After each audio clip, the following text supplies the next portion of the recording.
নমস্কার। এই যে দেখুন কতগুলা টমেটো নিয়ে এসেছি।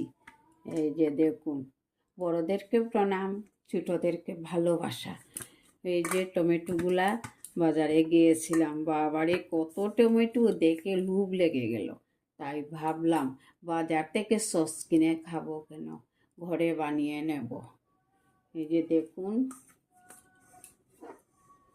ধুয়ে পরিষ্কার করে নিয়েছি ওই টমেটোগুলা। এই যে একটা প্রেসার কুকার নিলাম, ওর মধ্যে অল্প জল দিলাম, দিয়ে এই যে টমেটোগুলা দিয়ে দিচ্ছি। এই যে দেখুন, টমেটোগুলা দিয়ে দিলাম, সঙ্গে দিচ্ছি শুকনা লঙ্কা দিয়ে দিলাম। আবার ঢাকনাটা বন্ধ করে নিলাম। ঘরে সস বানিয়ে আজ আপনাদেরকে দেখাবো। এত সস্তা টমেটো, কেন দাম দিয়ে সস কিনে আনবো। এই যে দেখুন, গ্যাসের মধ্যে কুকারটা বসিয়ে নিলাম, হয়ে আসবে। গুলা ভাপ দিয়ে নামিয়ে নিয়েছি। সঙ্গে যে মরিচ দিয়েছিলাম, এই যে খাট্টা মিঠা, এই যে সস বানাবো। এই যে দেখুন, একটা মিক্সচার গ্রাইন্ডার বড় বাটি নিলাম, ওর মধ্যে ওইগুলো ঢেলে দেবো। ওই যে ঢেলে দিচ্ছি, মুখটা ঢাকনাটা বন্ধ করে নেব, পেস্ট করে নেব। দেখুন মিক্সচার গ্রাইন্ডার করে নিয়েছি। দেখুন টমেটো কীভাবে হয়েছে। ওর মধ্যে দিচ্ছি এই যে পরিমাণ মতো চিনি, স্বাদ মতো নুন, আর দেব ওই যে ভিনেগার। একদম নতুন বিকাল থেকে নিয়ে এসেছি। 1 কাপ ভিনেগার দিব। এই যে ভিনেগার দিলে নষ্ট হবে না, দেখলেন তো।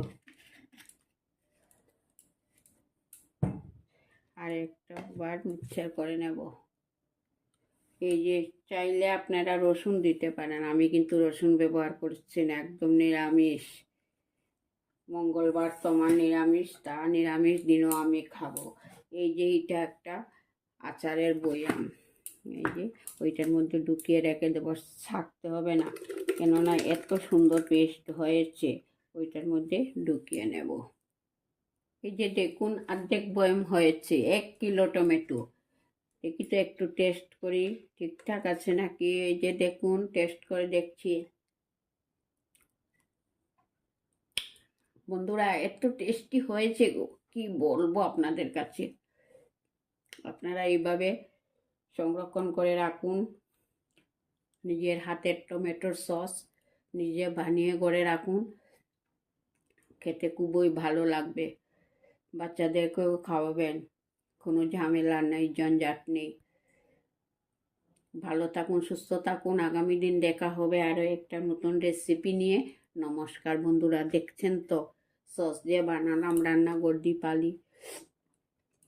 15 টাকা, মাত্র 15 টাকা খরচ হয়েছে। টমেটোটা 15 টাকা, আর ধরেন চিনি আর সব কিছু আরও 5 টাকা, 20 টাকাতে এত সস পেয়ে গেছি আমরা।